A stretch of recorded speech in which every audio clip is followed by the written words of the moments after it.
धन्यवाद जोहार। जनजातीय क्षेत्र विभाग के अंदर जो स्वच्छ परियोजना के तहत जो योजना चल रही है, आज वहाँ पे हमारे उदयपुर संभाग के अंदर देखा जाए, चाहे वो हॉस्टल के अंदर है तो कमीशन खोर है, और जो टीएडी विभाग के मार्फत से जो आंगनवाड़ी है, माँ बाड़ी है, इसके अंदर भी जो खाद्य सामग्री बांटी जाती है, वहाँ पे आदिवासी ट्राइबल एरिया के अंदर हमारे आदिवासियों को कीड़े मकोड़े समझ के कीड़े मकोड़े ही सामग्री उपलब्ध कराई जा रही है।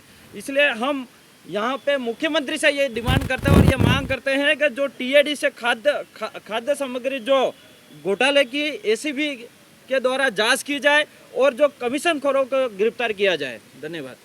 जो दक्षिणी राजस्थान का आदिवासी मूलभूत सुविधाओं के लिए तरस रहा है, वहाँ पर शिक्षा, स्वास्थ्य और रोजगार की व्यवस्थाएं नहीं है। उसको लेकर वहाँ पर कई तरह की योजनाएं जो धरातल पर चलाई जा रही है, जिसमें महावारी योजना भी है, हॉस्टल की योजनाएं भी है, जिससे गरीब बच्चा प्रतिभावान है वो उभर कर आगे आए, सामने आए। लेकिन आज ये जनजाति योजना है जो भ्रष्टाचार के भेंट चढ़ चुका है, और हम जो 4 बीजेपी के विधायक हैं, ये आज आपके सामने सारे प्रमाण लेकर आए हैं, जिसके अंदर जो पिछली सरकार ने 500 करोड़ का बजट दिया था, और फिर उसके बाद में इस बार सरकार ने पहला बजट जो पड़ा था, उस बजट के अंदर 1500 करोड़ की घोषणा हुई थी। 1500 करोड़ की घोषणा के बाद में हमें एक आस जगी थी कि दक्षिणी राजस्थान के आदिवासियों के पास में इस धरातली योजनाएं लागू होगी ताकि वहाँ का मूल जीवन बेहतर होगा, लेकिन ऐसा संभव नहीं हुआ। और 600 करोड़ के आसपास का बजट अभी तक उन्होंने बताया कि ये कागजों में आ चुका है, लेकिन अभी तक 800 करोड़ का बजट आया नहीं। 19 तारीख के दिन में फिर से बजट पड़ा गया और 1750 करोड़ की बात की गई। इसमें बताया गया है कि हर एक जिले के अंदर अलग अलग तरीके से हॉस्टलों के अंदर घोटाला हुआ। जो बिस्किट पार्ले जी 5 रुपये में खरीदा जाता है, ये टीएडी विभाग के महान अनुभवी और महान लोग हैं जिन्होंने वो बिस्किट भी 5.5 रुपये में खरीदा। जो कोलगेट 20 रुपये में खरीदा जाता है, वो कोलगेट उन्होंने 24 रुपये में खरीदा। ऐसा ही दाल, चीनी और दूध हर एक में घोटाला हुआ और उन्होंने गरीबों का निवाला तक छीन लिया।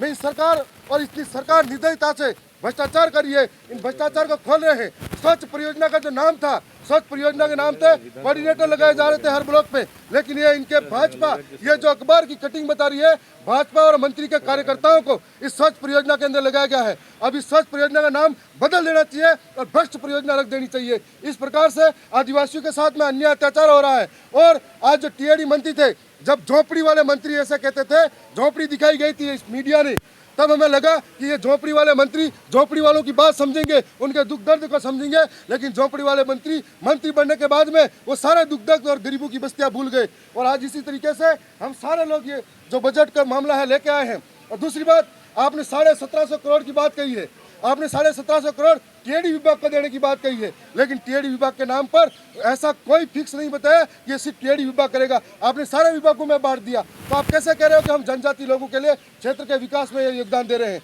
तो टोटली भ्रष्टाचार हुआ है, हमारे साथ बहुत बड़ा कुटाराघात और धोखा हुआ है। ये सरकार चलावा कर रही है और इस सरकार से इन सारे सबूतों के माध्यम से लग रहा है कि सरकार आदिवासियों के हित नहीं चाहती, सरकार आदिवासियों के अंदर घोटाला चाहती है। और एक डूंगरपुर जिले के अंदर सामान खरीदा है उपभोक्ता भंडार से, वो अलग रेट में खरीदा, प्रतापगढ़ उपभोक्ता भंडार में अलग रेट से खरीदा, और जो उपभोक्ता है उनके अगर दूसरे लोग उनके घरों में अगर सामान लेने जा रहा है दुकान पे, वो अलग रेट से खरीदा जा रहा है। तो ये ऐसा हो रहा है जैसे डूंगरपुर, प्रतापगढ़, बांसवाड़ा, इन उपभोक्ताओं में भी ऐसा लग रहा है कोई अलग अलग देशों के उपभोक्ता भंडार बैठे हुए हो।